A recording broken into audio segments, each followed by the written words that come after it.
lista, Marce? Estoy lista, espérame. Muy bien, ¿qué tal? Muy buenos días, ¿cómo están? Espero que hayan tenido... Ah, ok, entonces que me espere. Me dicen acá los productores que me espere. ¿Me espero? No, está bien. Ah, ok. Es que como están transmitiendo en Facebook Live, por eso creí que había ahí problemas técnicos, pero bueno, si los hay ya los resolverán. Em, la clase anterior platicamos un poco sobre sus motivaciones para estar en pues en este curso, y para esta clase Andrei nos hizo favor de mandarles información acerca de la parte que suele ser pues, un poquito más normativa y por lo tanto no tan interesante como lo que tiene que ver con el reglamento de la Ley General de Salud en materia de investigación, etcétera, etcétera.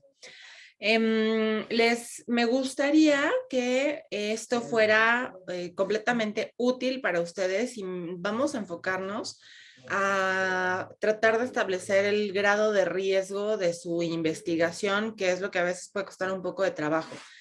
Eso es... ay, me distrae, perdón. Eso es lo que podemos encontrar en el artículo 17 del reglamento de la Ley General de Salud en materia de investigación. Vamos a platicar muy someramente acerca de los grados de riesgo y después pasamos a la parte práctica de identificar cuál es el grado de riesgo de sus investigaciones. Ok, tenemos, bueno, si ustedes lo buscan en otros lados, como me parece recordar que les dije, pues a lo mejor van a encontrarse con clasificaciones que no necesariamente son iguales a las que encontramos en la normativa mexicana. Nos vamos a regir por lo que viene en el reglamento, que clasifica al grado de riesgo de las investigaciones en tres tipos. La investigación sin riesgo, la investigación con riesgo mínimo y la investigación con riesgo mayor que el mínimo. Son las únicas tres categorías que están aceptadas en nuestra normativa nacional, ¿ok?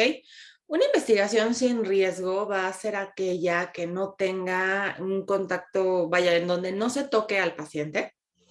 Va a ser investigación documental, como aquella en la que se revisan los expedientes, o puede incluso estar en esa categoría algunos cuestionarios. Y digo algunos porque no todos están en esa categoría, dado que para que se considere, perdón, una investigación sin riesgo, va a tener que tocar aspectos muy básicos de la vida, nada que se pueda considerar como sensitivo o que pueda causar alguna reacción emocional. Es decir, por ejemplo, cuestionarios de depresión, de ansiedad, de calidad de vida, que pueden tener algunas preguntas que los hagan sentir incómodos o inclusive puedan causar pues algo de estrés o de ansiedad. Ustedes ya pues habrán visto cuestionarios como el inventario de Beck, ¿no? Que hace preguntas muy duras como, no sé, pienso que mi familia estaría mejor sin mí, o cosas que tengan que ver con ideas suicidas. Vaya, si bien son cuestionarios, no se pueden clasificar como investigación sin riesgo.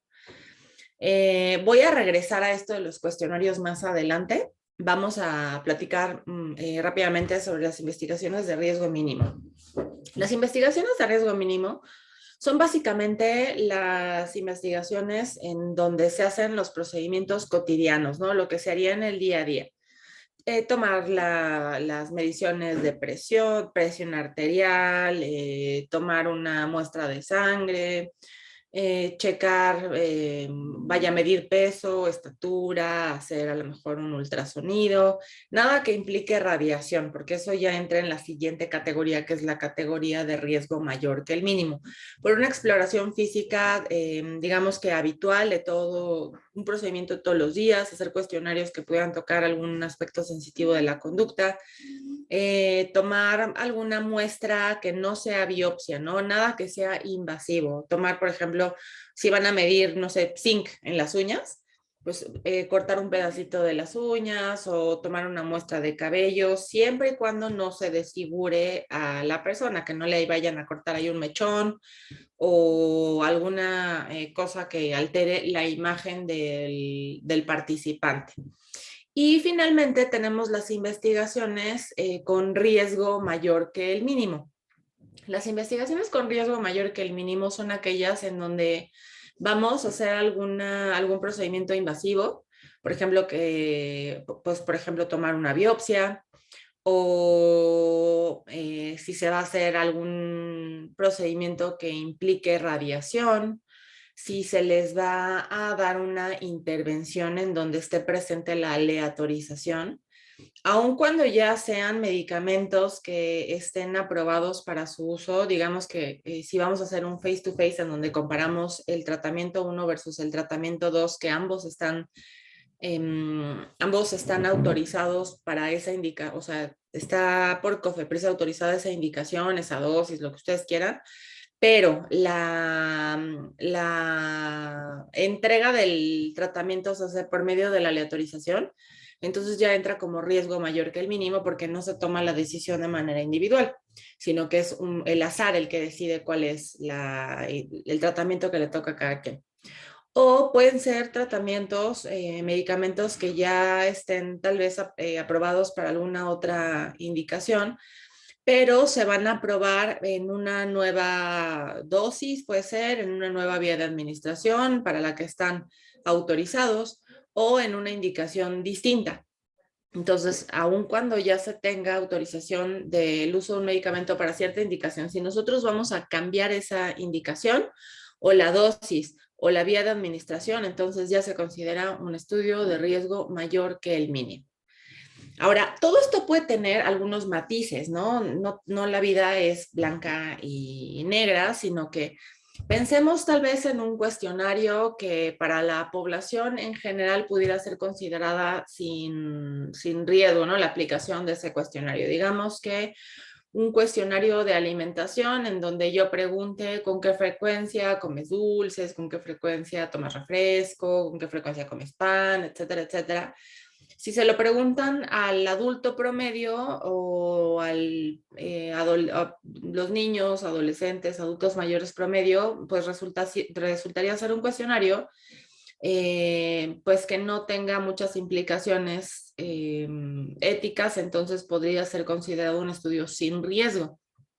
Pero si pensamos en una población por ejemplo, adolescentes que tienen algún trastorno de la conducta alimentaria, ¿no? Piensen en chavitas que tienen anorexia o que tienen bulimia.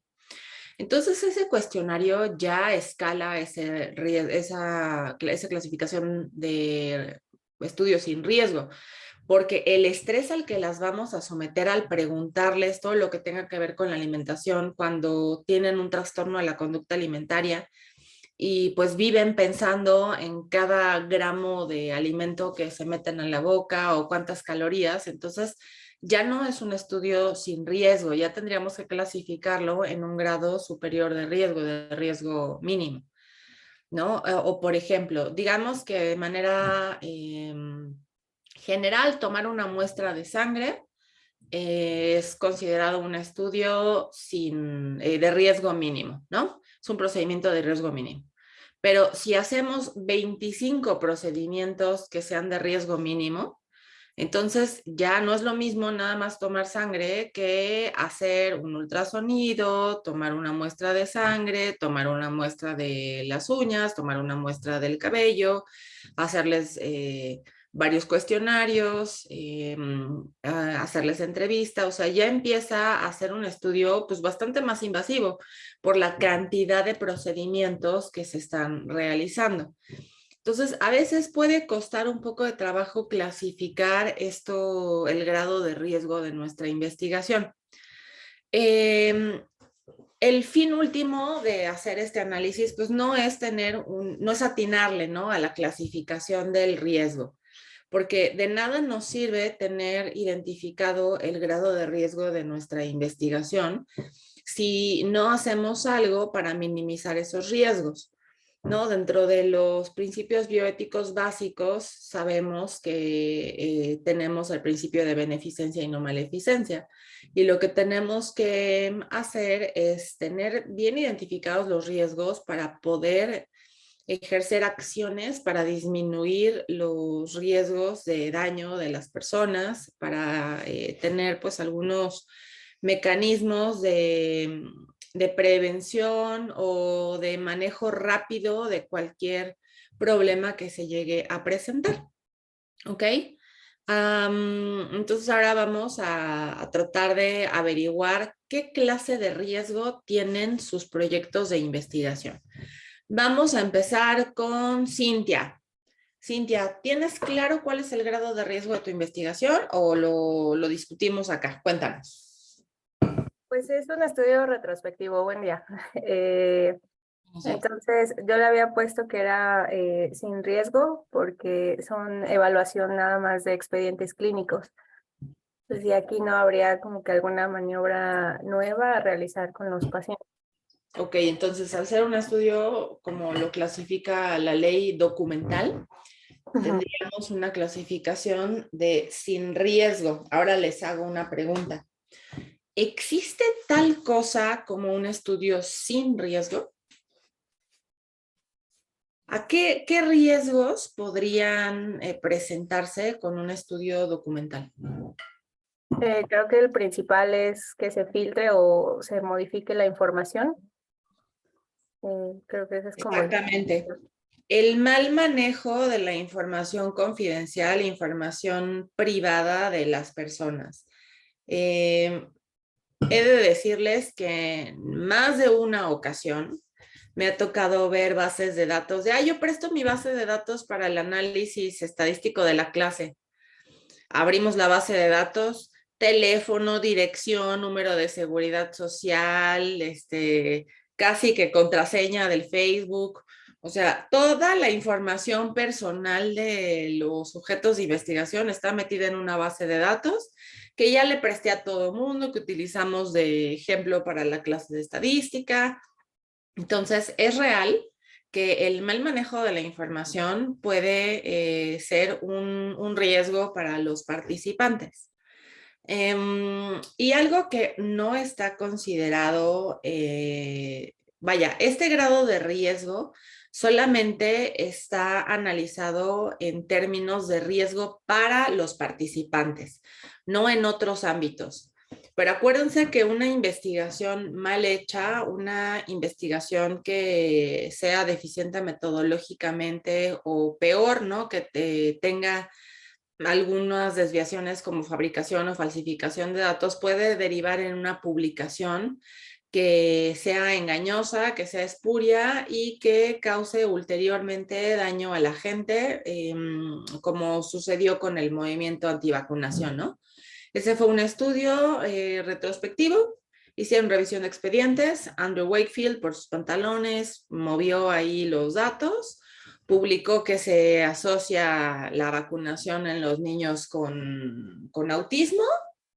No se diga más. Ahora, movimientos antivacunas, enfermedades que ya estaban controladas han vuelto, han fallecido niños innecesariamente. Entonces, el revisar expedientes también tiene su chiste. ¿Ok? Entonces, bueno, dado que Cintia tiene revisión de expedientes, lo único que se le pediría para que se minimizaran los riesgos de esa investigación es que tuviera un absoluto cuidado del manejo de la información, ¿no? Que garantizara la privacidad, la confidencialidad de los datos privados. Me parece que Andrei también les hizo llegar un machote una carta que pide con bioética en donde se comprometen a manejar de manera adecuada los datos privados de los participantes.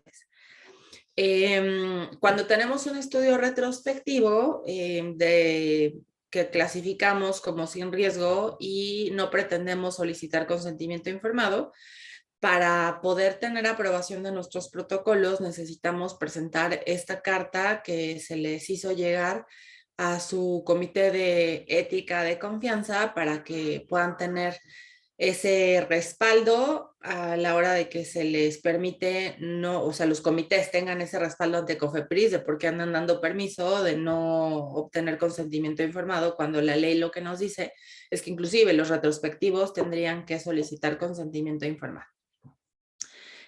Lau, ¿tú qué clase de riesgo tienes en tu estudio? Yo sí tengo duda porque considero que puede ser un riesgo mayor que el mínimo, Cuéntanos ya más. que es un estudio que compara escalas de triage de dolor torácico en urgencias contra la troponina seriada.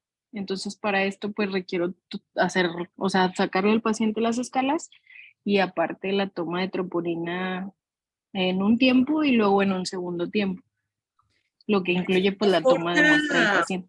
¿De forma tradicional se le mediría la troponina o no se le mediría? Sí. Ok, entonces ese es un riesgo que no se le atribuye a tu estudio porque eso ya se lo iban a hacer contigo o sin ti. Okay. Entonces, eso es importante que ustedes lo tengan claro, que cuáles son los procedimientos que se le atribuyen al estudio y procedimientos que son de rutina y que se le van a hacer independientemente de si hay o no hay estudio. Ahora, lo más interesante aquí sería si el hacerle las escalas va a modificar la conducta terapéutica, porque eso sí tiene implicaciones éticas. Bueno, es que estoy buscando establecer el puntaje mínimo sin el uso de troponina para poder mandar al paciente a cateterismo. Ok, pero digamos que a la hora de que llega el paciente se le van a hacer las escalas, pero la atención médica que va a recibir va a seguir igual o como se le daría si no se estuviera haciendo el estudio o se va a modificar en algo. Ok, entonces es un estudio de riesgo mínimo porque no se va a alterar el curso del tratamiento del paciente, todo se va a mantener de manera igual. Sería diferente si tú tuvieras, por ejemplo, un grupo al que se le hiciera una escala, otro grupo se le hiciera otra escala y dependiendo de esos resultados se modificara la conducta terapéutica, pero no es el caso. No, tú vas a hacer las escalas, pero de todos modos el curso del tratamiento va a ser exactamente el mismo. Y una muestra de sangre, aunque no se le hiciera de rutina, que se hiciera solamente para tu estudio, se considera de un riesgo mayor que el mínimo, a menos de que fuera un sujeto que viene desangrándose, que de por sí ya amerita una transfusión y tú todavía le estás sacando sangre, pero serían como casos especiales, el cual tampoco es el caso. Ok, entonces podríamos clasificar tu estudio como de riesgo mínimo. Ok, muchas gracias. Lisel. Hola, buen día. Buen día. Bueno, el trabajo considero que es un riesgo mayor que el mínimo, ya que en este estudio pretendo realizar 2 radiografías. Entonces, el hecho de que yo vaya a realizar, pues involucra un riesgo. ¿Cuál es el objetivo de la investigación? Realizar la medición de la cadera en población mexicana mayor de 60 años mediante radiografías con técnica de Noble. Ok, sí, efectivamente, como los está sometiendo a radiación, sí se consideraría un estudio de riesgo mayor que el mínimo. Ignacio. Hola, buen día. Yo considero que mi estudio es un riesgo de riesgo mínimo, aunque ahorita me quedó la duda porque voy a aplicar el cuestionario de síntomas nasales, pero aparte el de apego a tratamiento terapéutico y el de calidad de vida en rinitis alérgica. O sea, van a ser 3 cuestionarios, Ok, pero pues pero en esos realidad pacientes con rinitis tienen alguna característica que los haga más susceptibles a tener alguna reacción emotiva con el cuestionario de calidad de vida. pues en realidad no tienen, no deberían de tener ninguna otra patología, y están en tratamiento. Ujú. Sí, en este caso, pues no es lo mismo que un paciente tal vez con cáncer, estadio 4, o con depresión o con alguna otra característica que los hiciera susceptibles. Sin embargo, por ejemplo, tendríamos que conocer tu cuestionario de calidad de vida. Los otros dos no tienen problemas, se clasifican como sin riesgo. Sería importante nada más verificar que las preguntas del cuestionario de calidad de vida no fueran a incomodar mucho o que tuvieran algunas preguntas muy duras, que los hicieran reflexionar sobre algún aspecto de que tal vez no tenían conciencia sobre que estaban teniendo, de que tienen una mala calidad de vida y ahora salgan del estudio diciendo charros, ¿no? Tengo pésima calidad de vida. O sea, como en que nosotros les vayamos a provocar un malestar psicológico. ¿Es el caso de este cuestionario o qué mide? En general mide los aspectos en cuanto a educación, bueno, el desempeño en escuela, trabajo, las dificultades o la calidad del sueño, y pues me parece que son los aspectos más importantes, sobre todo trabajo, escuela y lo del sueño. Bueno, cuando tengan duda, siempre exageren, ¿no? Yo tendría que revisar con detenimiento ese cuestionario para poder emitir mi opinión, que no deja de ser una opinión, ¿no? Puede ser que otra persona lo lea y dé otra opinión. Como les comentaba, el punto de evaluar el grado de riesgo no es decir, ay, mi estudio es de riesgo mínimo, de riesgo mayor que el mínimo o sin riesgo, eso da exactamente lo mismo. El punto es que tengamos la conciencia de qué es, cuáles son los riesgos que se pueden presentar y hagamos algo para evitarlos. ¿No? Por ejemplo, si se da cuenta de que tiene algunas preguntas en niños que tengan que ver con la escuela, ¿no? Y los niños empiezan a hacer berrinche de que, ay, con razón, me va mal en la escuela, es por la rinitis y causa ahí una pelea entre mamá e hijo, que tenga las herramientas para poder contener la situación. No, no nada más decir, híjole, ya se agarraron del chongo, yo ahí los dejo, vengo al rato, sino decir las palabras adecuadas o tener el entrenamiento para poder manejar esa situación de crisis que se pudiera presentar y contenerlos, ¿no? Porque de nada me sirve clasificar si no voy a hacer algo. Tal vez por tener un estudio de calidad de vida, generalmente los estudios hacen preguntas incómodas, ¿no? Los de calidad de vida. Entonces, para irte safe, podrías decir que tu estudio por el cuestionario de calidad de vida, dado que puede tocar aspectos sensitivos de la conducta, se clasifica como un estudio de riesgo mínimo, pero lo interesante es qué vas a hacer para tratar de evitar que no se presenten estos riesgos, ¿no? Para contener cualquiera de las consecuencias que pudiera tener hacer este estudio. Ok, está bien. Vale, Gracias. vámonos con César. Hola, buenos días. Bueno, yo ya se ha comentado la clase pasada, se considera una investigación sin riesgo, es la identificación de factores de riesgo para ingreso hospitalario en medicina interna. Sí. El único problema pues, sería el manejo de la información, que es lo que se verá que estipular. La duda que tendría es en la parte de la narrativa de los aspectos éticos de la investigación. Allí se pone que se va a solicitar al Comité de Ética la exclusión o la omisión del consentimiento informado cuando se haga investigación pues meramente documental. O sea, ¿cómo se maneja eso en el protocolo? Ah, Es que como que se escucha un poco cortado. Sí, en el apartado de aspectos éticos se pone que la investigación, al ser documental, se puede clasificar sin riesgo y a ver, espérame. César, ¿tu estudio es el que tienes a los pacientes ahí en vivo y vas a tomar los datos del expediente? ¿O me estoy confundiendo?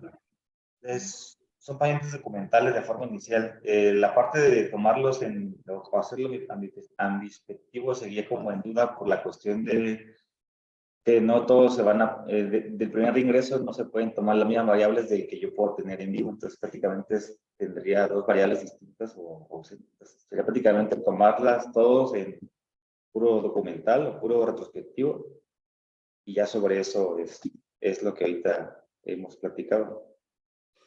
Ok, en un estudio en donde tú llegas a la mitad, ¿no? En un estudio ambinspectivo, en donde parte del seguimiento se ve en el expediente y parte del seguimiento se ve en tiempo real y el desenlace se ve en tiempo real, eso es mejor que tener un estudio 100% retrospectivo en donde tú no tienes ningún control sobre la calidad de la información. Acá no podrás tener control sobre las mediciones previas, pero sí tienes control sobre las mediciones que se están dando en tiempo real. Entonces, no le tengas miedo a tener diferentes mediciones. Vale mucho la pena siempre tener un estudio retrospectivo porque la calidad de la información va a ser muchísimo mejor. Ahora, este estudio no aplicaría para excepción del consentimiento informado, porque los participantes están ahí, son localizables y lo correcto es solicitarles su autorización para revisar su expediente. No, esto de la excepción del consentimiento informado aplica exclusivamente para los estudios en los que es impracticable el consentimiento informado. ¿No? Si yo voy a revisar los expedientes de pacientes que vinieron en los últimos 5 años, pero ya no se les dio seguimiento aquí, ¿no? O digamos que una muy buena parte fueron regresados a su HGZ, otros siguen aquí, otros fallecieron. Entonces, obtener el consentimiento informado sería pues contraproducente porque solamente yo podría encontrar a unos poquitos y tendría un estudio muy sesgado porque probablemente tendría a los sobrevivientes pero que tuvieron la enfermedad lo suficientemente grave como para que los sigan viendo en donde yo estoy y no los regresaran tal vez a su clínica o a su HGZ. Entonces, en este caso no amerita, a menos de que sea 100% retrospectivo y algunos de ellos no los puedas localizar, solamente en ese caso se podría pues autorizar que no se tome el consentimiento informado, pero de otra manera, si son pacientes que están ahí en vivo y a todo color, si alguien, creo que ya lo habíamos platicado, ¿no? Si alguien se entera de que se hizo una investigación en ese hospital, en esa clínica, y un paciente dice, oye, pero yo estaba ahí, ¿no? Yo soy de esos pacientes y nadie me pidió permiso para que se usaran mis datos. Una de las principales consecuencias de hacer las cosas así es que se pierde la confianza de la población, ¿no? Y el ejemplo que siempre les pongo es, por eso es que creen que en el IMSS nos robamos el líquido de las rodillas y un montón de cosas porque dicen por ahí, no hagas cosas buenas que parezcan malas. Entonces, hay que ser completamente transparentes, abiertos y hacer las cosas de la forma más correcta, aunque cueste más trabajo. Obviamente es mucho más fácil no pedir consentimiento informado, pero tiene sus consecuencias el no hacerlo. Entonces, en tu caso, dado que están ahí en tiempo real, no te escaparías de pedir consentimiento informado. Y la ventaja de hacerlo ambinspectivo es que tendrías una buena calidad de la información en cuanto a la exposición en este momento y medir el desenlace en tiempo real. Ahora, vámonos con Isabel. Isabel, platícanos, ¿qué grado de riesgo tiene tu investigación? Lo tenía con riesgo mínimo, pero creo que por el tipo de cuestionario sería con más de riesgo mínimo. Porque quiero aplicar en los pacientes que tienen percepción de tinnitus, ¿Percepción aplicar una tinnitus? de tinnitus. Ajá. Ujú. Aplicar una terapia con ruido blanco para disminuir su percepción. Pero para medirlo necesito aplicar un cuestionario que es como la escala de funcionalidad y mide como aspectos del día a día y que pueden a lo mejor ser molestos para los pacientes. Ok, digamos que toca aspectos sensitivos de la conducta. Ajá. Ok, entonces eso se clasificaría como de riesgo mínimo. No llega a ser riesgo mayor que el mínimo. A ver, vamos a repasar otra vez, porque luego uno se confunde, ¿no? Ok. Que si riesgo máximo, y se inventan ahí luego unos riesgos, es sin riesgo, riesgo mínimo y riesgo Ujú. mayor que es. A ver, ahí va de nuevo. Sin riesgo es la primera categoría, sin. La segunda categoría es riesgo mínimo. Y la tercera categoría es riesgo mayor que el mínimo. Solo esas tres existen en nuestra legislación. Ok. No existe riesgo moderado, riesgo máximo, otras que luego ponen, esas para nuestra legislación no están consideradas. Entonces, en el momento en el que tenemos un cuestionario que toca aspectos sensitivos de la conducta, nos brincamos a sin riesgo, de la categoría sin riesgo a riesgo mínimo. Lo mínimo. Ok. Perfecto. Va. Gracias. Aarón. Perdón, antes de que empieces, Aarón, Andrei nos está escribiendo en el chat que el documento que les dije, del formato que pide con bioética para autorizar que no se pida consentimiento informado, está en el área de lecturas recomendadas para la sesión. Ahí lo pueden encontrar y descargar. César, adelante con tu pregunta. Está apagado tu micro. Préndelo, por fin. Es una duda. Por ejemplo, si uno está haciendo la investigación a la hora de hacer el consentimiento informado, le comenta al paciente pues, cuál es el objetivo del estudio. Por ejemplo, aquí vamos a identificar cuáles son los factores que motivaron que los pacientes reingresen. Entonces, el paciente en ese momento que detecte una alarma de decir, bueno, ¿qué motivó que yo regrese al hospital? Y puede atribuir que hubo factores hospitalarios que motivaran ese reingreso. Allí, por ejemplo, ¿cómo se hace para cuidar esa información con el paciente o explicarle de que, pues, que son muchos, bueno, todo lo que va a conllevar la investigación, ¿no? Para que él no atribuya de que sí, yo sabía que fue porque me dieron de alta con glucosa de 250 o porque tal cosa, ¿no? O porque no me tomaron cultivo cuando estuve hospitalizado, o porque no me tomaron mis estudios que me indicó mi doctor y bla, bla, ¿no? Entonces, que conlleve una problemática, porque en ese momento yo le informo al paciente de lo que se va a hacer, ¿no? Y lo que se va a investigar y lo que se busca tener, ¿no? Esa es una pregunta buenísima.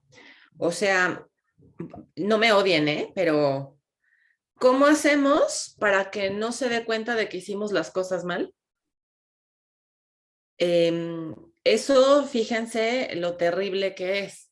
O sea, de entrada, si hubo errores, pues obviamente no tendrían que haber sucedido, y si lo notaron por formar parte de nuestro estudio, pues todo nos sirve para mejorar. Obviamente tenemos que platicar con los pacientes para decirle, cuando se esté haciendo el consentimiento informado, acuérdense que no es nada más un papelito que se le entrega, sino es un proceso en el que platican con el paciente acerca de las dudas y de los procedimientos, y ahí se le puede explicar de una manera muy didáctica que pues cuando se trata con seres humanos, pues los seres humanos no son máquinas que pueden pasar por un escáner y te sale, ¿no? El reporte de tiene A, B, C, D, F, G.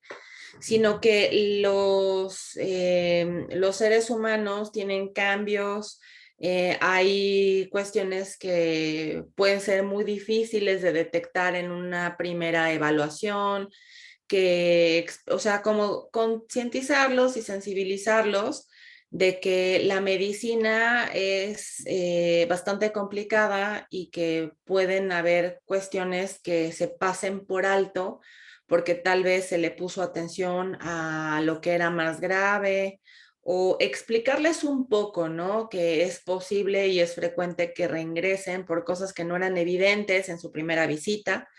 Tratar de prevenir un poco esto para no meter al hospital en camisa de 11 varas. Pero siendo muy fríos, lo que estamos aquí discutiendo es sí, cómo le hacemos para que no se enoje porque se da cuenta de que la regamos. Entonces, de entrada, esa es una cosa padrísima de la investigación, que nos hace darnos cuenta de los errores que estamos teniendo, que por supuesto que no se hacen a propósito, ¿no? O sea, no se daña al paciente a propósito, no se pasan por alto cosas a propósito, sino que pues es la inercia de todos los días y las prisas y el exceso de la carga asistencial.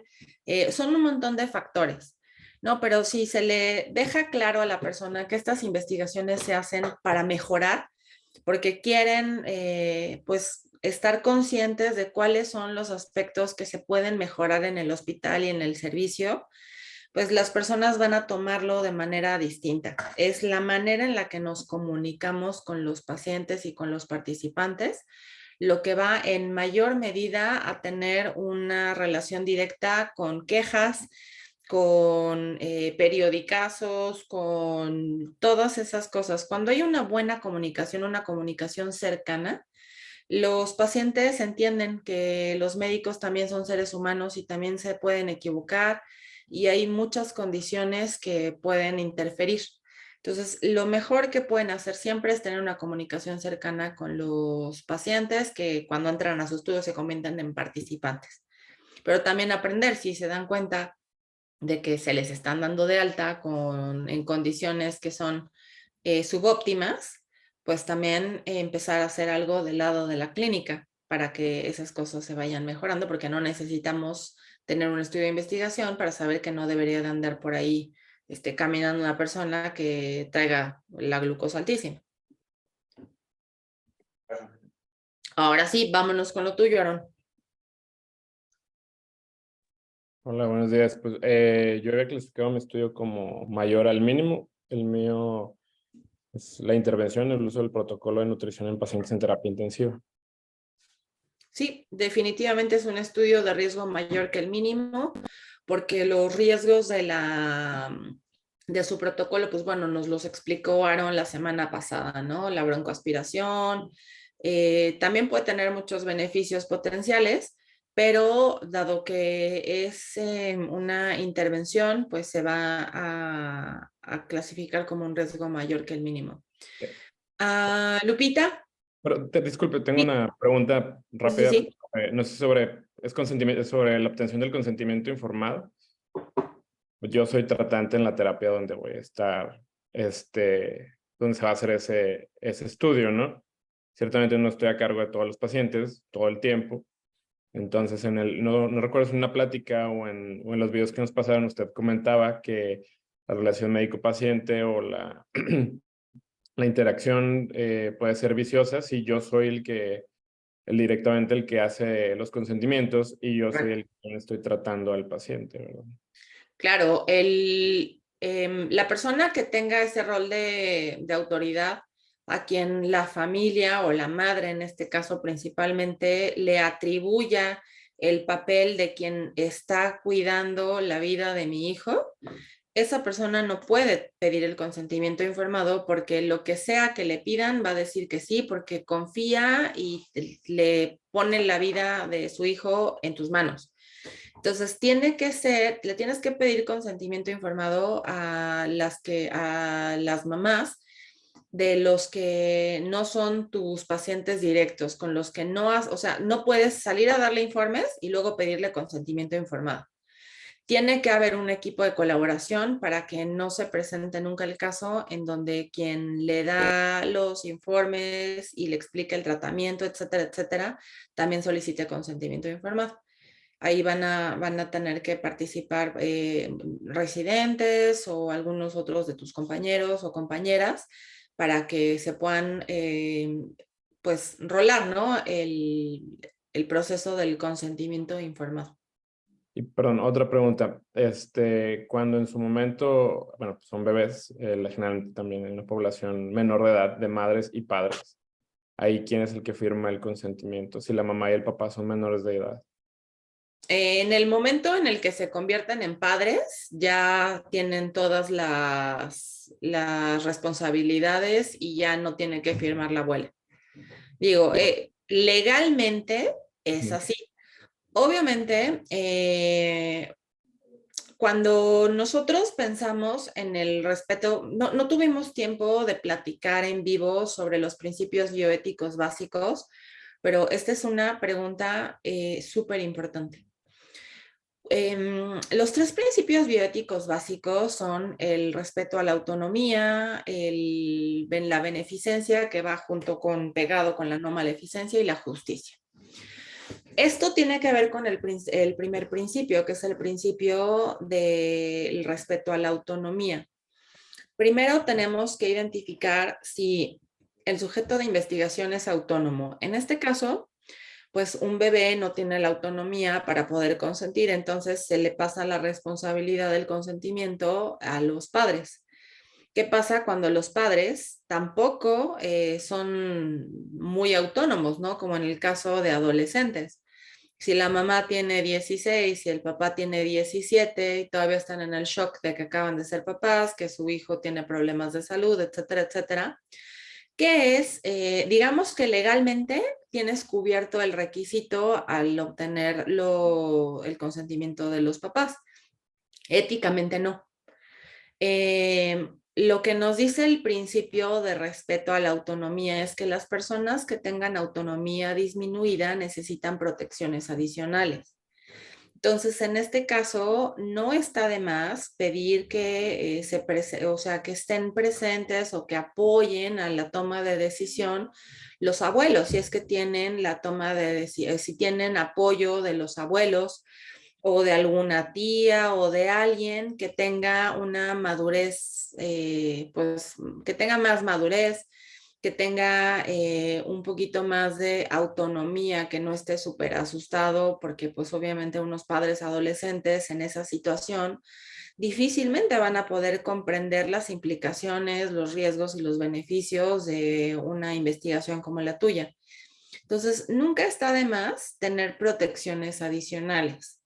Se le puede invitar a algún otro familiar para que los apoye a la hora de tomar la decisión y sería una manera de, pues, incrementar los filtros, ¿no? Para que no se tome una decisión a la ligera y se tome una decisión realmente informada. Se tendría que tomar más tiempo, tal vez con esos papás que puede ser que no tengan la capacidad de comprender tan rápidamente esa información que se les esté dando por la cuestión psicológica que están manejando en ese momento y por la misma madurez. Seguro Andrei tiene una mejor idea que la mía. Dale, Andrei.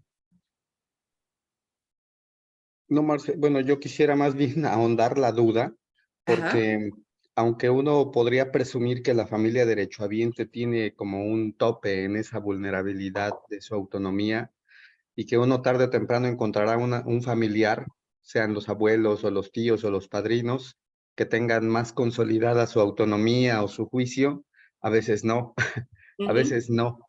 Y eso podría llegar a excluir a un paciente de beneficiarse o de participar.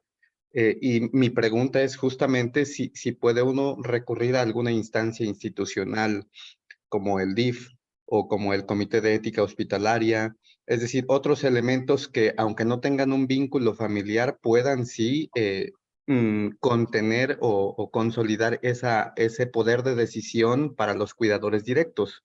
Hablando en específico de padres adolescentes, por ejemplo, ¿no?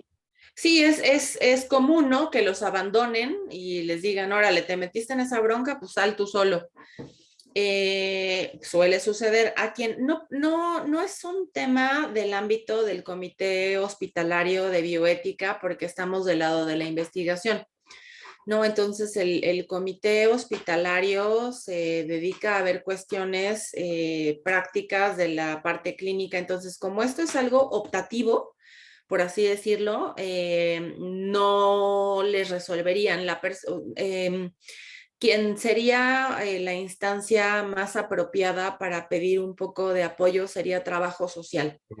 Que alguna trabajadora social pudiera acompañar a los papás para que fungieran, ¿no? Como el apoyo moral que necesitan para tomar esas decisiones. Obviamente, no debemos de perder de vista que cuando se propone una investigación, ya pasó por los comités de ética y de investigación y ya pasó una evaluación en donde queda claro que los riesgos no son mayores que los beneficios.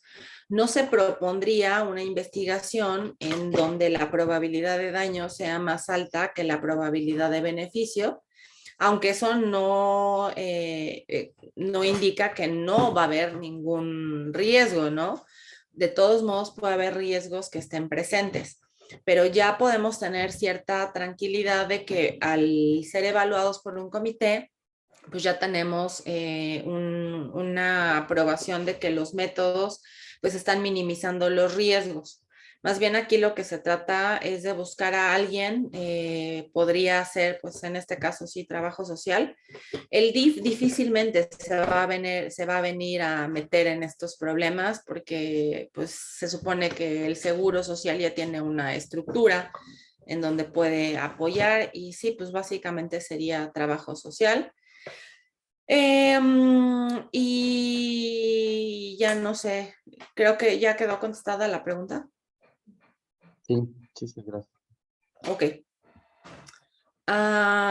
Continuamos con Lupita.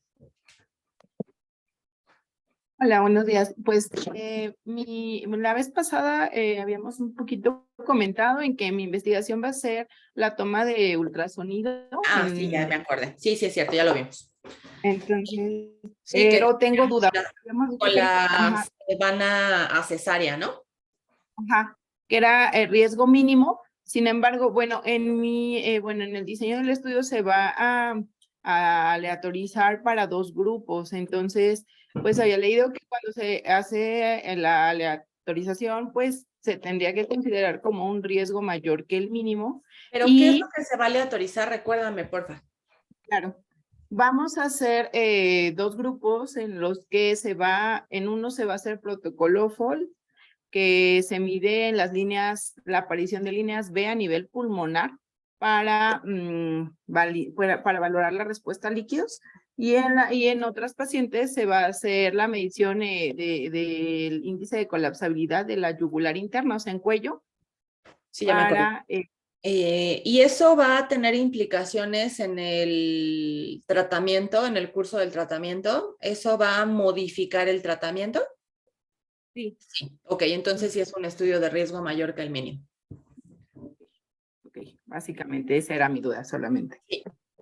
Sí, si no intervenimos o sea, puede haber aleatorización a procesos diagnósticos, pero si es para evaluar a posteriori y no se modifica el curso de la atención, entonces no se queda como riesgo mínimo. Sin embargo, si sí se van a tomar decisiones, eso es lo que se le llama un ensayo clínico de prueba diagnóstica, en donde lo que se aleatoriza es la prueba diagnóstica y se ve cómo les va cuando el tratamiento se decide con base en una prueba o con base en otra. Sí, Andrei. Bueno, es que sí me surgió la duda con respecto al trabajo de Lupita, porque yo tenía entendido que va a obtener la información y compararla entre este modo de examinar la respuesta a cierto tipo de intervención, pero esa intervención la van a hacer sin depender del estudio que va a hacer. Es decir, la van a hacer por la necesidad clínica del paciente, ¿no? Es decir, está bajo un proceso de atención en el que se va a hacer una observación alternativa para mirar si esa observación alternativa, que es la distensibilidad, les da mejores indicadores para en otro grupo de pacientes semejantes ya tomar una decisión un poco más precisa. ¿No era así? Bueno, básicamente la terapia de reanimación hídrica en las pacientes embarazadas se hace pues prácticamente de forma empírica, o sea, esa es como la mayor... Es la práctica prevalente. Exactamente, eso es lo que casi siempre se hace. Entonces, obviamente hay muchos estudios en donde se ha evidenciado que esto, pues, al final genera muchos riesgos y aumento de la morbimortalidad en este tipo de pacientes, porque realmente nunca se tiene como una base en la que yo voy a decir hasta acá de líquidos, y la mayoría de las pacientes que pasan a terapia intensiva, pues están sobrecargadas de líquidos o hacen falla renal o pueden hacer edema agudo pulmonar o alteraciones de la coagulación. Entonces, hay una base de estudios en los que se está estudiando pruebas dinámicas como estas para que sean menos invasivas y puedan ser más reproducibles. Y con eso guiar la terapia de líquidos. O sea, ya hay estudios donde se habla del índice de colapsabilidad de la yugular interna, de la vena cava inferior o el protocolo FALS para tratar de limitar estos riesgos de aumento de la morbimortalidad. Pero no hay en pacientes embarazadas. Entonces, sigue siendo empírico en pacientes embarazadas. Entonces, ya está descrito cuánto porcentaje tengo que tener del índice de colapsabilidad para que yo diga, con este porcentaje mi paciente amerita otra carga de líquidos o ya amerita otro tipo de tratamiento como vasopresores, por ejemplo. Digamos que has ido modificando tu protocolo con base en lo que has aprendido. Entonces, inicialmente ibas nada más a observar, pero ahorita ya viste que en realidad eso ya se sabe y lo que... No te quiero poner palabras en la boca, dime si me estoy yendo más adelante, porque tiendo a querer traducirle a todo el mundo, ¿verdad, Andrei?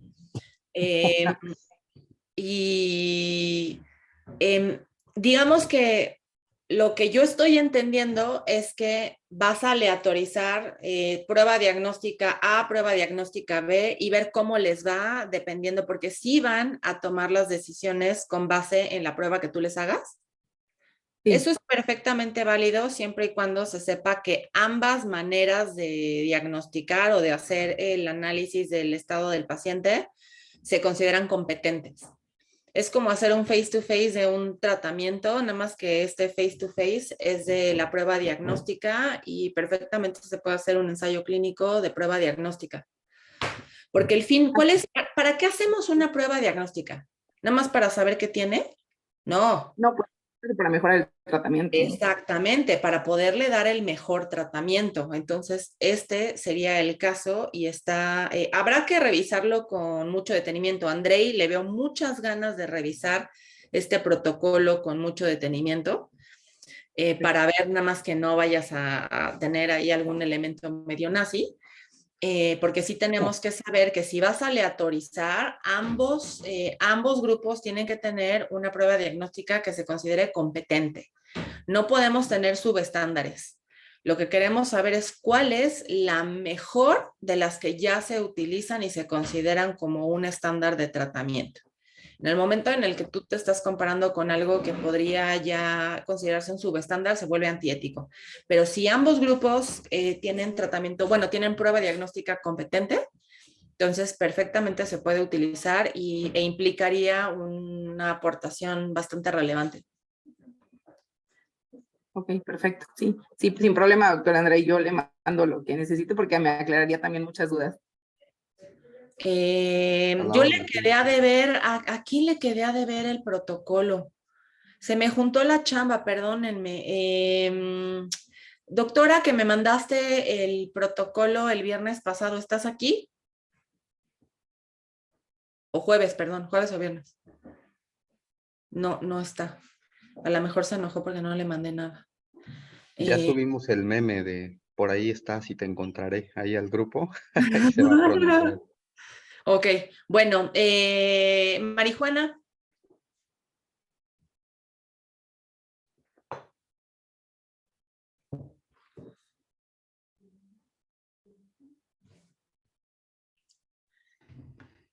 Bueno, yo voy a hacer un estudio retrospectivo, por eso no he participado, porque bueno, me queda claro que es sin riesgos.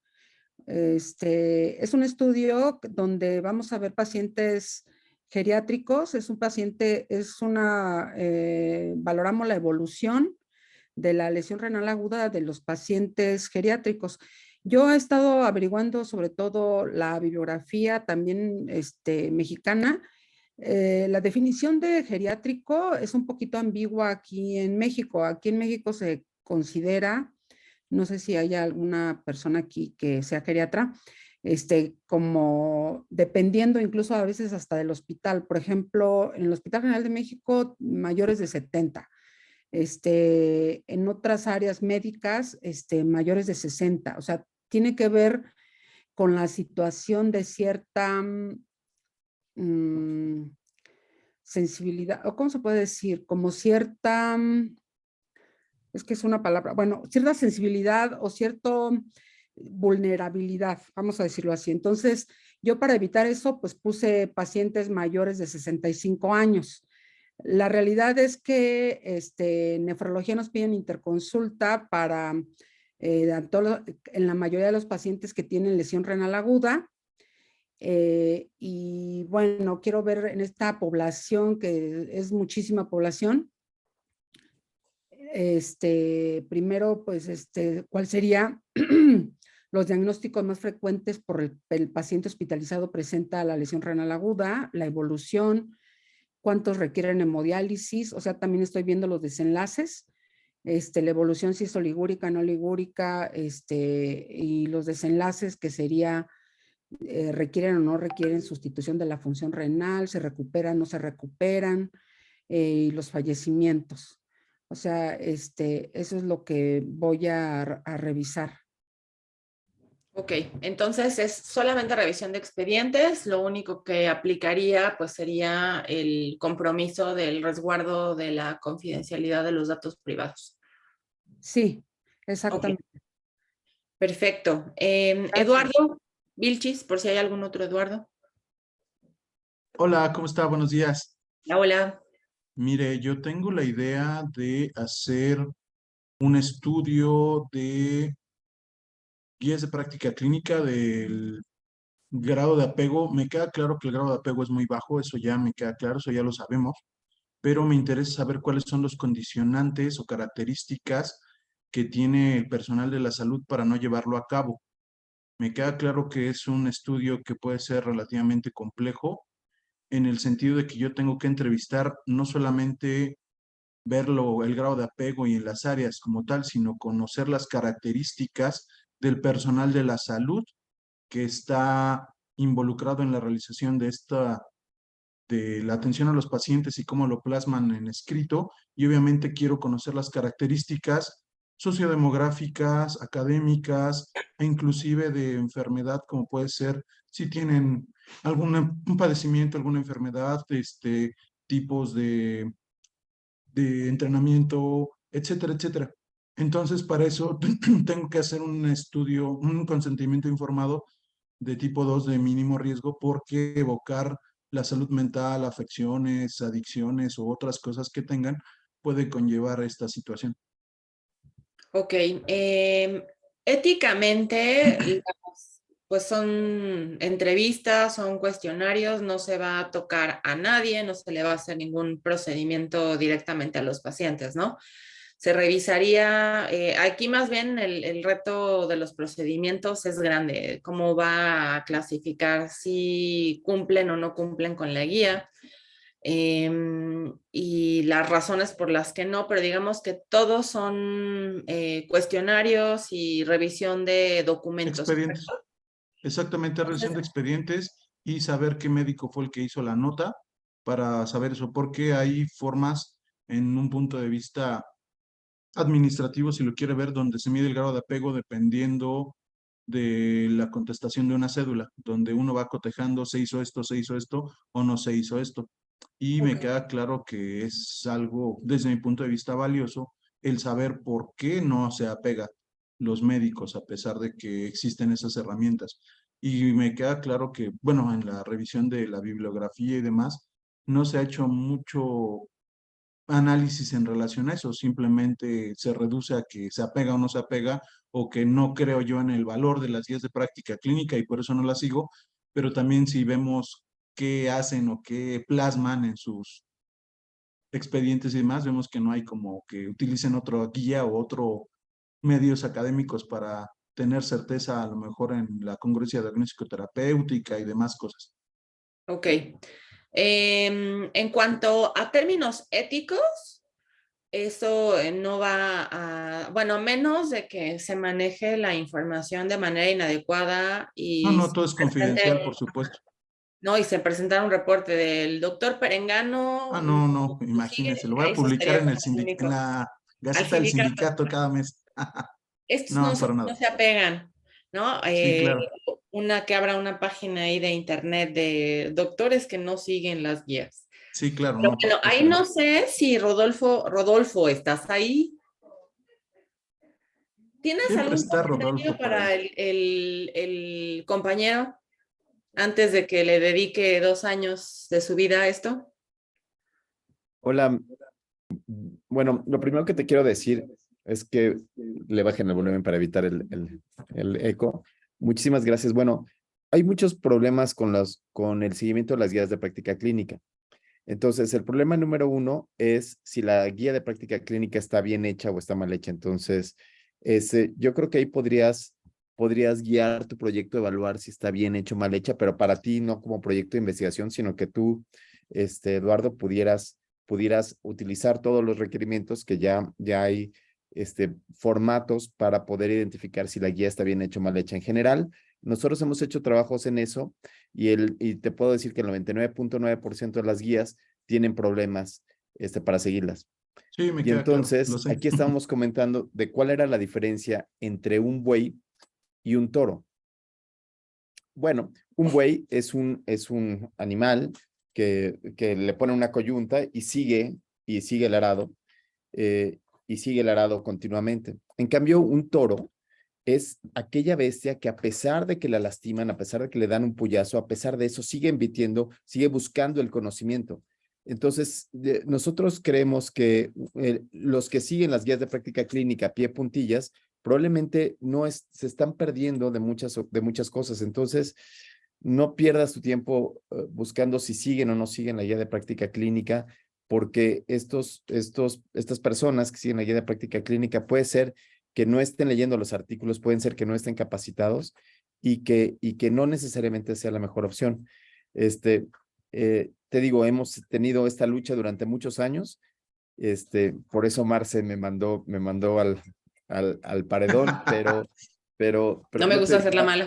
mejor busca algo que sí valga la pena, mejor busca algo que sí le ayude a tus pacientes. Va, Las me guías late. de clínica, por lo menos, de las que yo conozca, no hay ninguna que le sirva a los pacientes, pero sí sirve para meter a la cárcel a los médicos, sí sirve para amedrentarlos, sirve para que, no me lo vas a creer, las notas médicas en copy-paste, en la parte de abajo de la nota médica de copy-paste dice apegado a guías de práctica clínica. Y Sí, lo sí, que está pero una cosa es que lo diga y que lo haga. Me no se queda apega claro, a la entiendo tu práctica punto. clínica. Entonces, lo que yo te quiero decir es que es una guerra perdida. Entonces, que mejor busques algo que pudiera valer la pena. Está bien, me Gracias, late. Marce, por Gracias, la Rodolfo, te agradezco. oportunidad.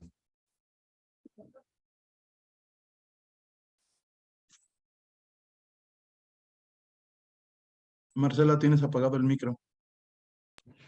Perdón.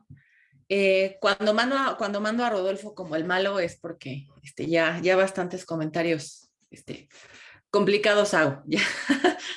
No, pero pues se trata como lo platicamos la vez pasada, ¿no? O sea, ¿para qué hacemos investigación? Para ayudarle a la gente. Y en general, luego este tipo de estudios no le van a aportar algo y sí le van a quitar 2 años de su vida que podría utilizar en algo que le apasione igualmente, pero que además en el caminito le ayude a la gente. Andrei. Sí, quisiera comentarle a Eduardo, porque también, aunque nos comenta que entiende este punto, y bueno, aquí surgen este tipo de breves confrontaciones de la opinión sobre las guías de práctica clínica. Yo creo que todos vivimos cerca de una y cada uno ha podido tener sus experiencias.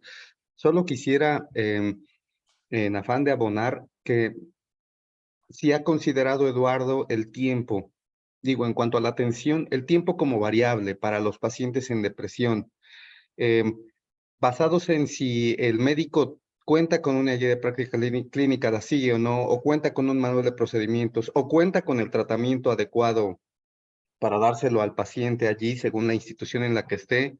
El tiempo de atención, el tiempo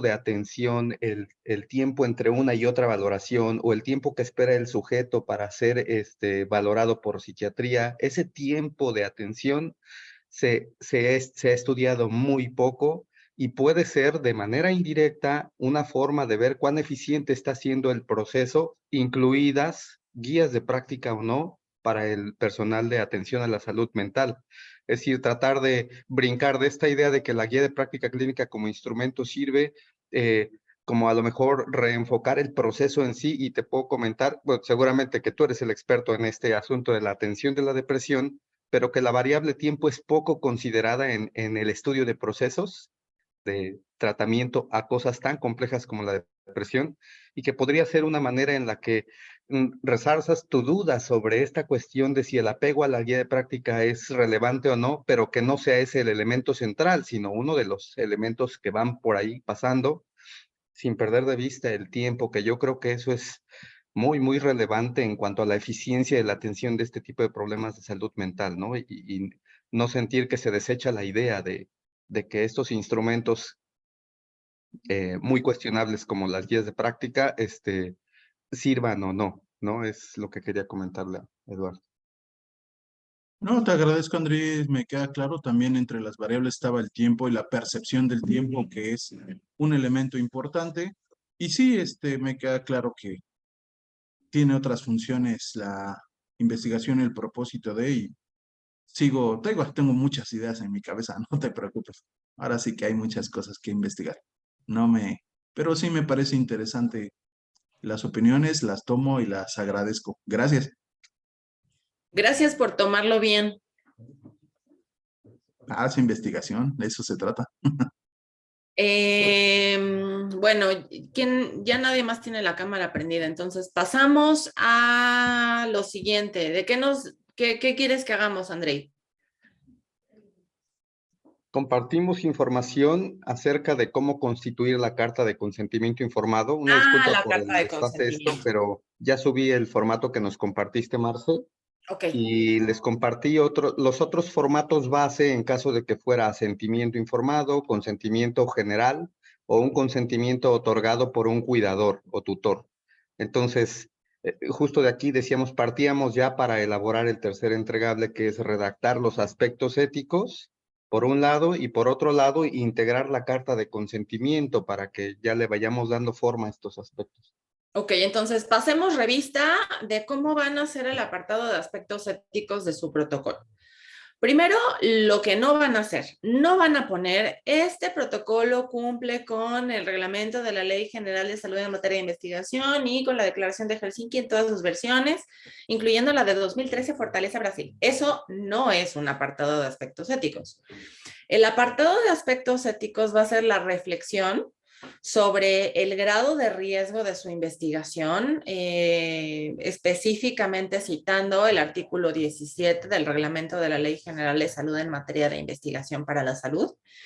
Y van a hacer la reflexión acerca de los 7 puntos que presenta Emanuel Ezequiel en el artículo.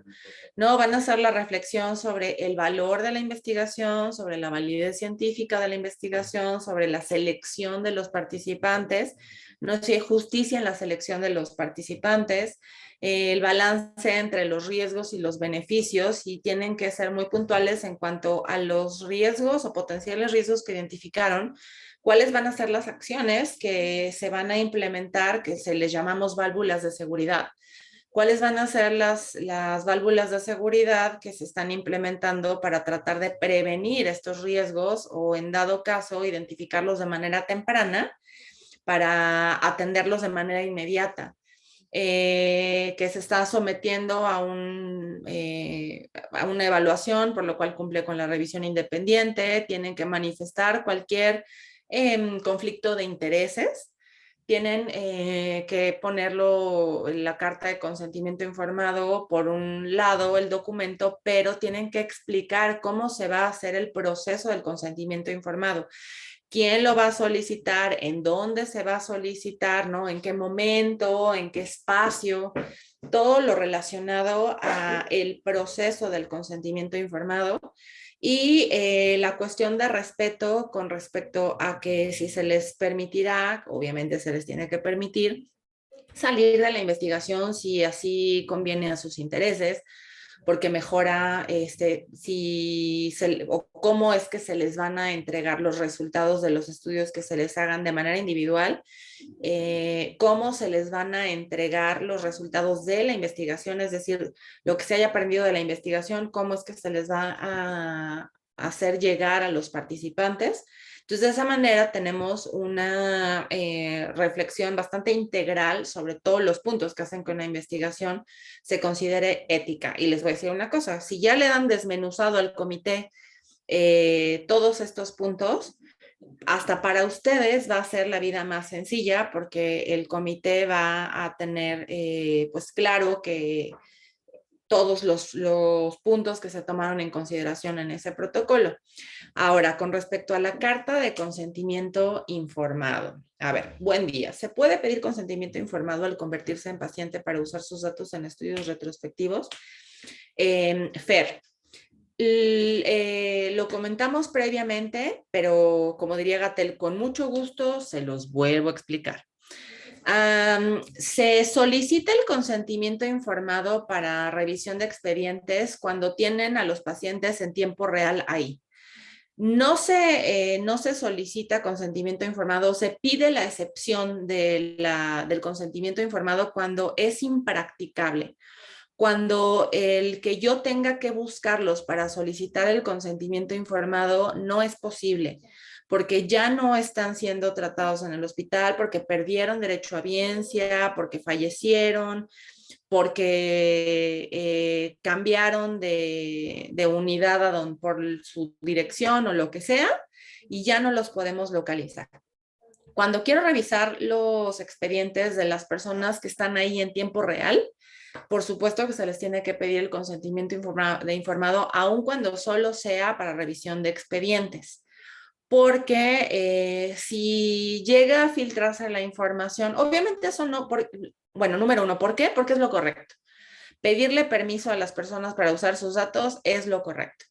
Segundo, por las consecuencias que puede tener el no pedir el consentimiento informado. Si alguien se llega a enterar de que se está haciendo una investigación con los datos de los pacientes y uno de los pacientes que está ahí dice, pues yo soy de esos y a mí nadie me pidió permiso para usar mis datos, eso puede ser catastrófico. Entonces, si son pacientes que están en este momento y queremos revisar sus expedientes en tiempo real, sí se tiene que solicitar el consentimiento informado. Ahora, platiquemos sobre el formulario del consentimiento informado. El formulario de consentimiento informado tiene, digamos que algunos rubros que tienen que ser llenados, pero se llena de manera individual y es diferente para cada uno de los estudios. Por ejemplo, al inicio, en la carta de consentimiento informado, se tiene que poner cuál es el objetivo y la justificación de la investigación. Lo que no deben de hacer es hacer el copy-paste de su protocolo de investigación, ¿no? Eso no es lo que se espera en el objetivo y la justificación del estudio, sino que se le plantea de manera coloquial al potencial participante, pues, ¿por qué qué es lo que motiva esta investigación, no? Existen muchos pacientes que no se apegan al tratamiento y el objetivo de esta investigación es averiguar cuáles son las razones por las cuales los pacientes no toman sus medicamentos en tiempo y forma.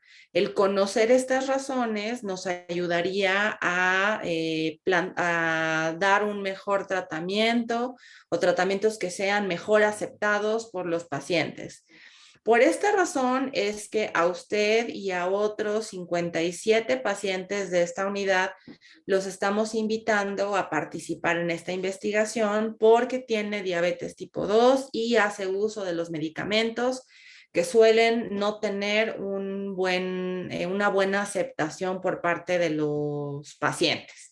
No, es súper platicado, como si le estuvieran platicando a su tía, a su abuelita, por qué quieren hacer esa investigación. No es nada como lo que se presenta en la justificación y en el planteamiento del problema de su protocolo de investigación. Se tiene que iniciar con, o en esta parte de la carta de consentimiento informado, se le tiene que hacer una invitación abierta. Le estamos invitando a participar en este proyecto de investigación que tiene como objetivo conocer cuáles son las razones por las cuales los pacientes con diabetes tipo 2 no se toman sus medicamentos como se los receta su doctor. Aquí en las cartas de consentimiento informado se vale decir recetar en vez de prescribir, se vale decir moretón en vez de hematoma, se vale decir dolor de panza, se vale decir panza. Se vale decir dolor de cabeza, comezón, todas las palabras que no utilizarían en su expediente clínico, en la carta de consentimiento es justo lo que tienen que utilizar.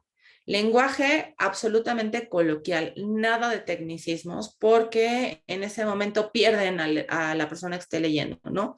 Lo que queremos es tener su atención y que el mensaje sea fuerte, claro y sencillo. Las cartas de consentimiento informado, Lisel. Adelante, Lisel.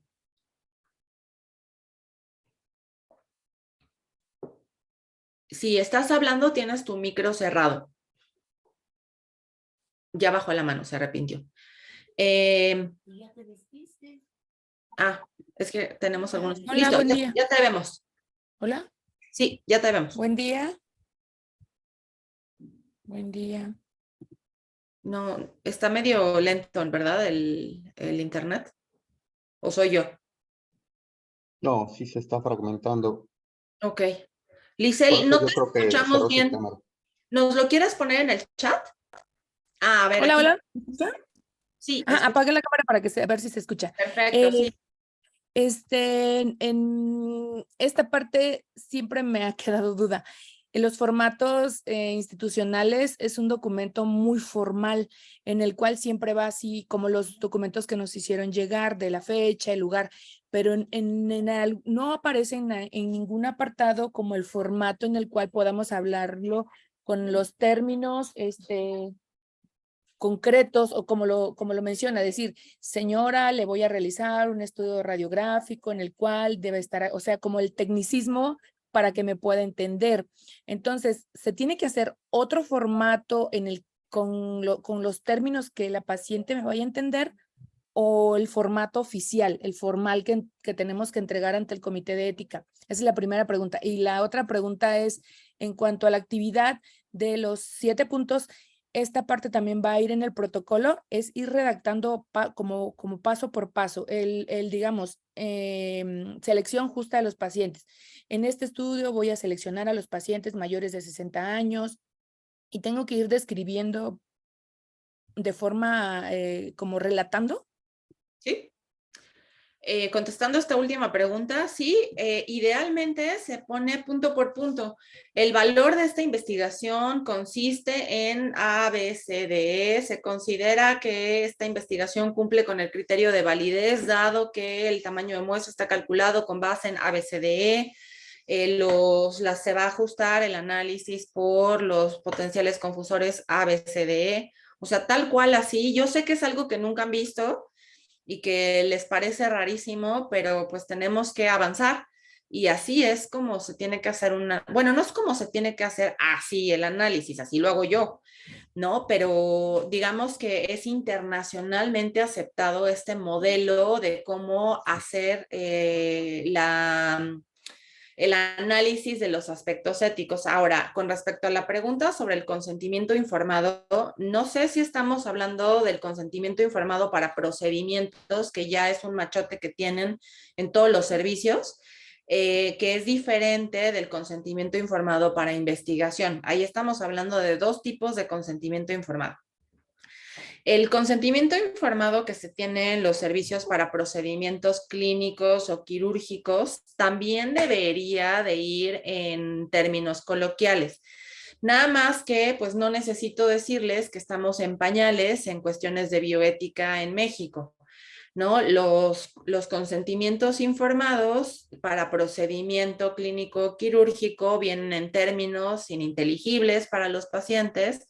En algunas ocasiones van y nada más le dejan la hoja y le dicen, me la firmo, ahorita vengo.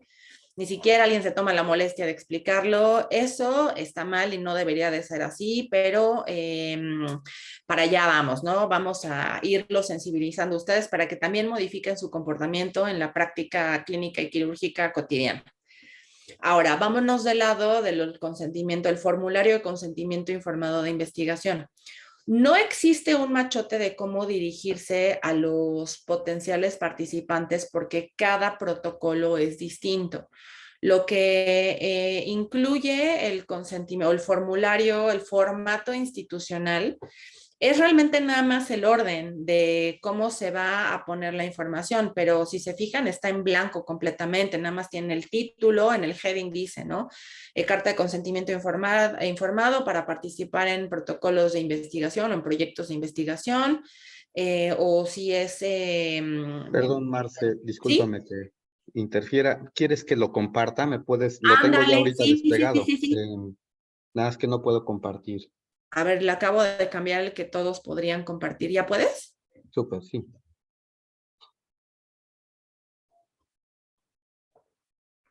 Espérenme que se me estoy quedando sin pila. Denme un segundo. André, entretenlos, porfa.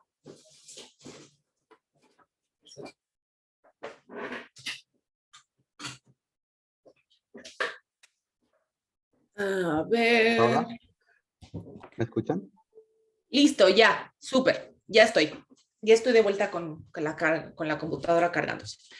Ok, si se fijan, este es un documento que está en blanco. Solamente es un documento que nos indica los puntos que se deben de incluir y nos sugiere un orden y nada más nos pone en la parte de declaración de consentimiento las opciones que debemos de tener en caso de que queramos guardar datos o muestras para estudios futuros. Viene esta última, pero si se fijan viene completamente en blanco, porque el consentimiento de cada uno de nosotros que estamos aquí va a ser totalmente distinto, porque tiene que ser adecuado a la pregunta de investigación de todos y cada uno de nosotros. No, entonces, por ejemplo, vámonos ¿te podrías subir a que se vea el heading, porfa? No, ahí viene. Instituto Mexicano del Seguro Social, Dirección de Prestaciones Médicas, Coordinación de Investigación en Salud. Esto viene porque digamos que quien hace la normativa institucional para la investigación es la Coordinación de Investigación en Salud. La carta de consentimiento dice, carta de consentimiento informado para participar en protocolos de investigación. Esto no está ahí por casualidad. Dice para participar en protocolos de investigación para que al potencial participante le quede claro que no es una carta de consentimiento de procedimiento clínico quirúrgico de todos los días, que nada más van y le dejan y fírmele y regrésemela, sino que desde el título le debe de quedar claro al participante que es un protocolo de investigación. Fíjense que no se usa la palabra estudio porque ha habido investigaciones con respecto a la manera en la que entienden el lenguaje las personas y cuando alguien le dice, le voy a invitar a un estudio, las personas automáticamente piensan que es un estudio de laboratorio del que le mandan a hacer cada vez que va a venir a consulta o un estudio de gabinete. Entonces es importante que se utilice las palabras correctas, protocolo de investigación. Luego, donde señaló ahí Andrei en gris, se pone el título del proyecto de investigación. Por ejemplo, esto de patrocinador externo, si aplica, si tienen patrocinio, entonces si le ponen, este estudio es patrocinado por Novartis, ¿no? Si no tienen patrocinador, entonces simplemente lo eliminan, no lo dejan en blanco o no ponen, este estudio no tiene patrocinador, simplemente lo quitan. Lugar y fecha es, se va a llenar, lo del lugar lo pueden tener ya prellenado porque pues siempre van a hacer la solicitud del consentimiento en el mismo lugar, pero la fecha se va a llenar en este momento. El número de registros se los van a dar una vez que ya tengan la aprobación de los comités. Les van a entregar una carta. Ahora, en la justificación y objetivo del estudio van a poner lo que les estaba platicando, ¿no? Hemos observado que las personas que viven con diabetes tipo 2 suelen tener, suelen no tomarse sus medicinas como se las recetó su médico o su doctor, porque algunos se quejan de que les causan inflamación, gases y ganas de vomitar. El objetivo, le estamos invitando a participar en esta investigación porque queremos conocer cuáles son los principales motivos por los cuales bla, bla, bla, bla, bla. Le invitamos, al igual que a otras 50 personas, a participar en esta investigación. Todo súper coloquial. Luego, cuando llegamos a los procedimientos, es cuando le explicamos, si usted decide participar en este proyecto o en esta investigación, le sucederá lo siguiente. Le pediremos que venga en una mañana alrededor de las 7 de la mañana para que le tomemos una muestra de sangre. Le pediremos que nos conteste un cuestionario acerca de sus hábitos, de lo que sea. Y es importante que les expliquen siempre la duración de los procedimientos, si va a ser en una única ocasión o si les van a pedir que vengan en diferentes ocasiones, cuánto tiempo se van a tardar en, por ejemplo, la aplicación de los cuestionarios o si les van a hacer un examen físico. No es lo mismo que te digan que nada más vienes a una muestra de sangre, a que te digan y le pedimos que se quede a contestar unos cuestionarios, pero le llaman a las 10 para contestar los cuestionarios y los cuestionarios se van a tardar hora y media en contestarlos. Entonces tienen que decirle más o menos cuánto tiempo le tienen que dedicar a su participación en esta investigación, si va a ser un día, si van a ser varios días.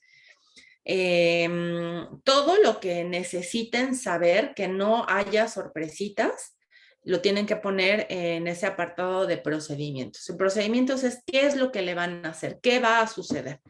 Ahora, en posibles riesgos y molestias, fíjense que la palabra molestias está ahí no por pura casualidad, sino que no nada más se las va a hablar. Un riesgo es el potencial o es la probabilidad de daño. Una molestia tal vez no va a causar daño, pero su nombre lo dice, es molesto, ¿no? Si los van a tener en una habitación en donde les van a hacer algún estudio de imagen, pero les va a dar frío, es importante que ellos sepan, es posible que usted pase unos minutos con frío, dado que la habitación en donde se tienen los aparatos se mantiene a una temperatura de 12 grados porque los equipos necesitan estar en una temperatura fría. O si les van a hacer una tomografía, decirles, ¿no? Es posible que usted sienta, o si usted tiene miedo a los espacios cerrados, es posible que usted sienta angustia, o sea, tal vez no sea un riesgo directo a su salud, pero puede ser molesto. Todas esas cuestiones también se tienen que poner. Los posibles beneficios que recibirá al participar en el estudio, pues bueno, más o menos ya lo platicamos, ¿no? Pero se refieren a los beneficios directos como beneficios indirectos. Lo que sí le podemos garantizar como lo que potencialmente se pueda lograr si es que si es que la hipótesis resulta ser correcta, además de los beneficios para la sociedad. Ahí es en donde ponemos. Si su estudio no tiene beneficios directos, ahí es en donde ponen. Es posible que usted no se beneficie directamente por participar en esta investigación, sin embargo, el conocimiento que obtendremos a partir de los resultados de esta investigación nos ayudará a que los pacientes que sean atendidos en este servicio en el futuro tengan ABCD ventajas. Y la información sobre resultados y alternativas de tratamiento se refiere a que, por ejemplo, vámonos con la primera parte. Información sobre resultados es cómo, cuándo, a qué hora, de qué manera le vamos a entregar los resultados de los estudios que le hicimos. No es nada más le tomo muestra de sangre y yo me quedo con los estudios y no se los doy, sino se les tiene que explicar cómo es que se van a entregar esos resultados, pero también se refiere a la entrega de los resultados generales de la investigación, ¿no? Cuando terminemos esta investigación, le haremos llegar por medio de correo electrónico, por medio de una carta, por medio de una llamada telefónica, los resultados de esta investigación. Ahora, las alternativas de tratamiento no en todos los... bueno, a ver, les voy a explicar. Alternativas de tratamiento es muchas cosas. Por ejemplo, en un ensayo clínico o en un estudio de intervención, ahí le tendrían que explicar que puede recibir el tratamiento dentro del tratamiento A o B, dependiendo de lo que diga el sorteo dentro de este estudio, o puede decidir buscar la atención de manera tradicional en sus consultas con el médico. Y esa es una alternativa de tratamiento, ¿no? Decir, aquí vamos a probar el fármaco A y el fármaco B. Existen también el fármaco C, D y E, los cuales no tiene la institución, pero usted podría buscar recibir ese tratamiento fuera de la institución para que conozca todas las alternativas. O también, si es una opción el no recibir tratamiento, también ahí se lo dicen. Se le dice que estos estudios o estos tratamientos que se le van a dar, se tiene que aclarar que forman parte de esta investigación y son adicionales o son adicionales o no forman parte de la práctica clínica, ¿no? Puede decidir no entrar a este estudio y recibir su tratamiento de manera tradicional o su seguimiento de manera tradicional con el médico tratante. Luego, privacidad y confidencialidad, participación o retiro, pues ahí es en donde tienen que explicarle que su participación en la investigación es completamente voluntaria, que puede decidir no participar en el estudio y eso no modificará en absolutamente nada el curso de su tratamiento, la atención que está recibiendo. Si entra o no entra, no hay ninguna modificación en la manera en la que recibirá beneficios por parte de la institución, y que aun cuando decida, aún si decide participar en la investigación y después cambia de opinión, por así mejor convenir a sus intereses, puede salir de la investigación sin que haya ninguna repercusión no podríamos utilizar la palabra coacción. Andrei utiliza un lenguaje en general él es muy elegante, pero tendríamos que buscar un sinónimo de coacción para decir que no habrá represalias, no habrá consecuencias, no se le dejará de atender. Todas estas cosas que luego le pueden pasar a los pacientes por la cabeza, entonces ya no me van a querer atender. Ahí se le explica que no va a haber ninguna consecuencia y que puede decidir salir del estudio sin ningún problema. Ahí vale la pena ponerles que solamente si usted decide dejar de participar en esta investigación, nos gustaría que nos platicara sus motivos, porque eso es parte de la validez científica. El conocer por qué alguien se sale del protocolo es importantísimo para el investigador, porque puede estar relacionado con eventos adversos, con un montón de cosas que per se son desenlaces, ¿no? A lo mejor ya no quiere participar en nuestro estudio porque el fármaco le está causando muchísimo malestar. Entonces dice, no, yo ya no quiero, y nada más menciona que se quiere salir del estudio. Es importante para nosotros averiguar por qué se salió del estudio, porque las razones por las que se sale del estudio pueden tener que ver directamente con la seguridad de la maniobra, ¿ok? Y ahora, en esta declaración de consentimiento, es en donde la persona decide si no quiere participar en la investigación, pues bueno, ahí lo pone. O si les regresa la hoja en blanco, pues también significa lo mismo, ¿no? Que no se metió a participar en la investigación. Ahora, los participantes pueden decidir aceptar quedarse o aceptar participar en este estudio para resolver este problema o esta pregunta de investigación y nada más, no quieren que se vuelvan a usar sus datos o sus muestras, o pueden decidir que permiten al investigador que sus datos y sus muestras se utilicen en estudios futuros y se le solicita su autorización para conservar su sangre, su muestra de tejido, hasta por cuánto tiempo se tiene que decir ahí, ¿no? Lo conservaremos hasta por 5 años, por 10 años. 5 años es lo tradicional. Si no piensan guardar datos o volver a hacer uso de esa información o de las muestras, o si solo quieren hacer uso de la información, pero no de las muestras, esto lo editan para que sea funcional para su estudio. Si no piensan guardar muestras, pero sí quieren ver si hacen algún análisis post-hoc más adelante o algún análisis secundario de los datos, entonces le ponen ahí nada más que piden autorización para conservar sus datos y le quitan lo de la muestra de sangre y tejidos y de esa manera se resuelve. Ahora, no pueden nada más decir vamos a conservar sus muestras y su tejido para hacer cosas que nada tienen que ver, ¿no? Voy a empezar, yo los invité a participar en un estudio de diabetes y entonces voy a empezar a hacer estudios de su ADN para ver cuestiones que tengan que ver con esquizofrenia, ¿no? Si tienen el SNP de riesgo, o sea, eso no lo podemos hacer.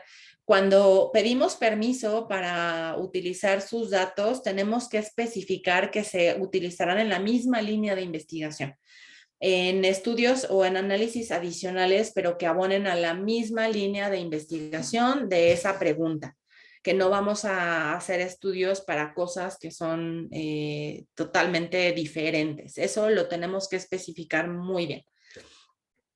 Y bueno, pues esto último, en caso de dudas, aclaraciones relacionadas con la investigación o con el estudio, ponen los datos del investigador de ustedes y abajo se ponen los datos del comité de ética que les haya evaluado, ¿no? Si es comité local o comité nacional, ahí eso se edita. Esto es para, estos datos vienen con la información del comité de ética, el de acá, el nacional, pero pues algunos de ustedes tendrán aval de comité local. Y bueno, pues ya, eso es básicamente lo del consentimiento informado. André, ¿querías decir algo? Se quedó tu mano levantada.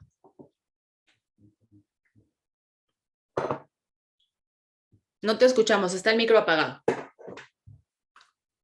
Se quedó pegada la manito, pero sí quisiera comentar algo, Marce. Aprovecho.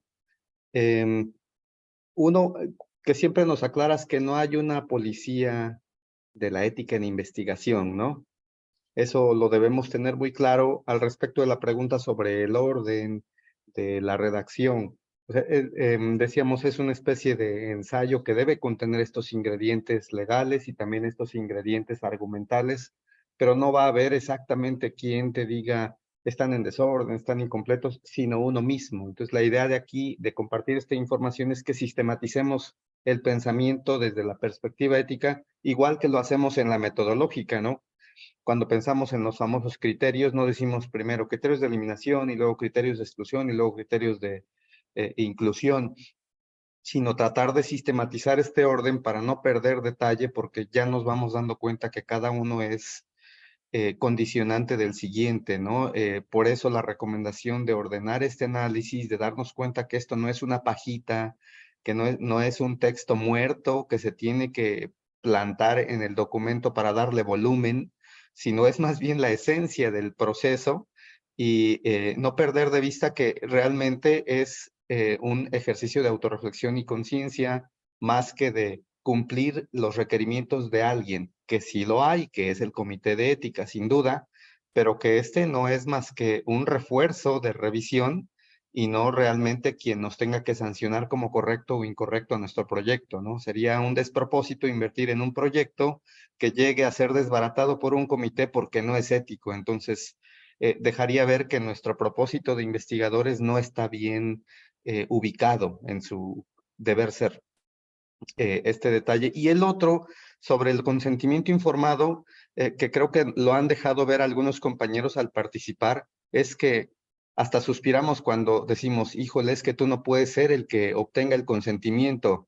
Y hacemos esa pausa de chispas, es que la verdad es que estoy solo, ¿no? Entonces, un proyecto de investigación no va a llegar a buen término si está uno solo. Tiene que ser que incorporar gente en la que uno confíe, porque de otro modo termina siendo una tarea individual que se queda en el tintero, porque así como no puede uno participar directamente en la obtención del consentimiento, se vuelve una multiplicidad y derivación de tareas que hacen inllevable un proyecto. Entonces, el proyecto de investigación, y esto se los comento como algo que parte de mi experiencia personal, de que uno termina claudicando en proyectos por útiles socialmente que sean, si no se acompaña de un equipo de investigación. Entonces es algo que ojalá que no les pase en cuanto a que termine siendo el principal obstáculo por el que pierde validez científica su proyecto, o que pierda consistencia en términos de factibilidad o de poder llevarse a cabo. No pierdan de vista esto, y creo que sí es un lado que sí se debe discutir en estos momentos, porque termina uno diciendo, no, sí puedo, y entonces se avienta uno la cruzada de también querer obtener los consentimientos directamente, y entonces empieza uno a agrietar esto, que es no perder de vista que el beneficio del participante es lo principal, y que interferir de esta manera, abusando un poco de la empatía que uno como tratante tenga con el paciente, es una forma de hacer, como dice Marce, estas cosas buenas que parecen malas, o al revés, ¿no? Entonces, tener ese cuidado y esa sensatez de incorporarse a grupos de investigación, que a veces es algo complicado. Ya, Marce, perdón, gracias. Ando tratando de ponerte en grande. Antes de que se me olvide que José Manuel quiere decir algo, un tip. Esto que nos está diciendo Andrei, de que tenemos que buscar colaboradores, es muy cierto, porque nunca van a ver un artículo publicado en el New England Journal of Medicine en donde el único investigador sea una persona, ¿no? Siempre vamos a tener pues una comunidad de investigadores, porque uno no lo puede hacer todo solo. Lo que a veces nos falla es que abordamos a algunos otros compañeros diciéndoles, oye, ¿me ayudas? Entonces el compañero dice, pues ni que fuera tu chalán, ¿no? Es muy diferente decir, oye, ayúdame y te pongo en los agradecimientos, a decir, oye, ¿quieres colaborar como coinvestigador? No es lo mismo pedirle apoyo a alguien que tiene de por sí 400 millones de cosas que hacer, igual que ustedes, a invitarlo como coinvestigador de un proyecto de investigación. Entonces, no esperen que tengan muy buena respuesta si le piden ayuda y le dan más chamba a alguien que ya tiene de por sí mucho trabajo, a que los inviten como investigadores de ese proyecto. Y ahora sí, José Manuel, adelante. Hola, doctora, gracias por cederme la palabra. Tengo 3 preguntas. La primera, aprovechando el comentario que hizo, si tenemos colaboradores, ¿esos colaboradores pueden firmar el consentimiento informado como investigador, o lo debe hacer el líder de la investigación? O sea, el que generó el protocolo, el que lleva la batuta de la investigación en sí. No, quien firma el consentimiento es quien lo obtiene. Ah, de acuerdo, quien lo obtiene. Y ese consentimiento, una vez redactado, se pueden hacer impresiones del mismo contenido para que los pacientes lo puedan firmar, o tengo que elaborar uno cada vez que yo requiera el consentimiento y lo tengo que escribir a mano. No entendí. O puede ser electrónico y impreso. Tiene que ser impreso. O sea, se hace uno o se hace una carta de consentimiento informado y vas a imprimir chorro de fotocopias. Exacto. Sí, exactamente. Y se le da una al participante y una se la queda con las firmas también. Los consentimientos tienen que ser por duplicado. El participante se queda con un formulario y el investigador o la persona que obtuvo el consentimiento se queda con otra copia. Ok, de acuerdo. Gracias. Y la última pregunta es rápida. ¿Cuáles serían los criterios para detectar que mi protocolo en cuanto a la ética tiene que ser evaluado por el Comité de Ética e Investigación a nivel nacional? Eso es una cuestión completamente normativa del seguro, pero bueno, en general se dice que un consentimiento o bueno, un proyecto de investigación va al Comité Nacional cuando se hace reclutamiento de multicéntrico, cuando se están incluyendo participantes en más de un centro. Porque si se revisara ese protocolo en cada uno de los centros, cada uno de los comités puede pedir cosas distintas, entonces terminaríamos con dos protocolos diferentes. Entonces tiene que haber una única autoridad que revise ese consentimiento. Cuando tiene apoyo de la industria farmacéutica, aun cuando sea observacional, si es un estudio que está patrocinado por la industria farmacéutica, va al Comité Nacional. Y si es un estudio de riesgo mayor que el mínimo, también se dice que debería de ir al nacional, aunque en realidad los comités locales podrían tener la capacidad de evaluar cada uno de los ensayos clínicos. Pero si tienen apoyo de la industria farmacéutica, a fuerza van al Comité Nacional porque los evalúa la unidad de predictamen. El IMSS es un tercer autorizado. Y aquí a nivel central está la UAP, que es la unidad de predictamen, y pasa por la UAP. Y esos son básicamente los criterios. Muchas gracias, doctora, muchas gracias.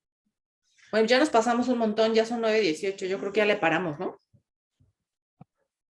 Sí, solo 10 segundos. Dale. Dos detalles, el no hacerlo kilométrico tiene que ser muy congruente con los objetivos y que el lenguaje ni tan coloquial que sea a veces minimizante o insultante para el paciente como hablarle en diminutivo, por ejemplo, ni tan técnico, desde luego, ¿no? El punto de referencia que se aconseja es la supuesta edad de una persona de 8 años de edad o un niño de tercero de primaria a quien se le platica. Desde luego va contextualizando uno si es un paciente enfermo crónico que conoce más de su enfermedad, sin duda, pero no perder de vista esto de no irse a los extremos, porque a veces, así como uno mira que tratan a los pacientes de mire madrecita o mira chiquitito, es decir, hay que entender que es un espectro de personas que podrían también ver su susceptibilidad agredida por lenguaje así.